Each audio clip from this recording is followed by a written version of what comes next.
apart from quickening you up and helping you realize your different giftings, it is important that we make use of this crucial gift, which is wisdom. You need wisdom for ministry. This wisdom is going to help you not just serve God's people, but it's going to help you serve your own life. You must not die in the process of serving others. You must live. You must live. I'm saying this because most people that I've seen in trying to serve God, in trying to please God, in trying to do well for God's people, they have been hurt. They have been hurt. Why? Because wisdom was not exercised fully, or it was not the right kind of wisdom that they applied. There is wisdom that helps you survive. David said something. Verse 12. Yeah. For it was not an enemy that reproached me. It was not an enemy that reproached me. Then I could have borne it. Had it been an enemy after my life, it's a situation that I would have managed. Neither was it he that hated me that did magnify himself against me. Then I would have hid myself from him. But it was thou, a man mine equal. It was a man mine equal. My guide and mine acquaintance. My acquaintance. That's a friend. A closest brother to you.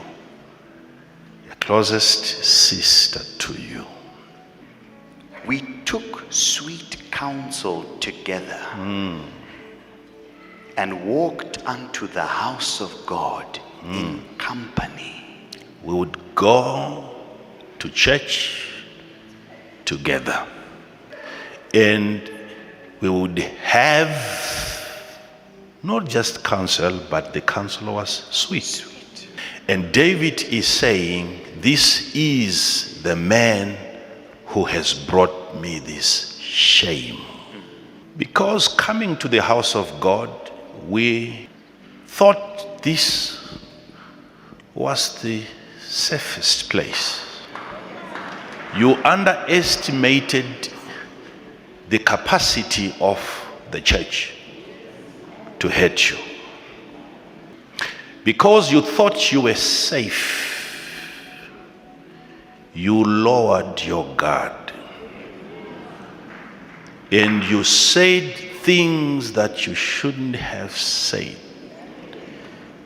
Because you felt an acquaintance was close by, your friend, your brother, your sister. And you overshared. To a greater extent, you must understand that if you are gifted, you are not necessarily the gift to the people. You are not the actual product to be consumed. Find ways of sparing yourself from being consumed by your market, and be ready to always make sure that what you give is what God has given you. I'm already giving you wisdom so that you survive. Let me repeat this part. In as much as you are not the gift, you are gifted. Please remember that. You are gifted. You are gifted. Jesus says, the Spirit of the Lord is upon me, for he has anointed me to preach. Now, so he knows what to give to the people. Now, because Jesus was both gifted, and he was a gift to the world. Look at how they consumed him. You are not like him in that sense. You carry something that should be given to the people and not your heart. Your heart has to be guarded jealously. I can see that you are gifted in every other aspect, but when it comes to wisdom, that's my question. Will you survive this anointing that you carry? In as much as people desire what you carry, it is not you that they desire.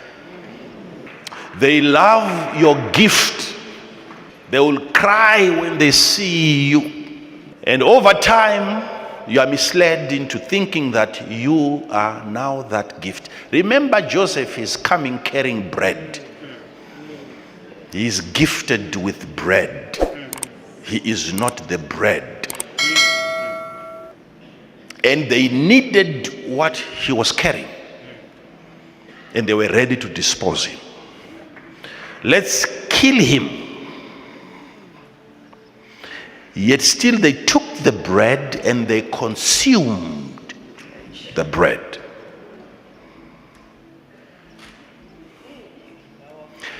Joseph was not killed by his brothers because he had a dream. They killed him for sharing his dream. So in as much as you have a gift, you must know your market. Everyone else might not understand your preaching, but the gospel given to me, that's Jesus, the gospel given to me is specifically designed for the meek. That is why, as a man of God, as a woman of God, you might not make sense to the rest of the world, because that's not your market. He's saying, I have the gospel, but this gospel is to the poor. Deliverance is for the captives. As long as you are not captured, my message on deliverance would not make sense to you. That's what he's saying. If your heart is not broken, then my remedy won't work for you. My solutions won't make sense to you. That's what Jesus is saying. So in as much as God has gifted you, you have to understand your marketplace. You are not important to everyone. And whilst you are dispersing your gift, distributing your gift, please, in the process, spare yourself.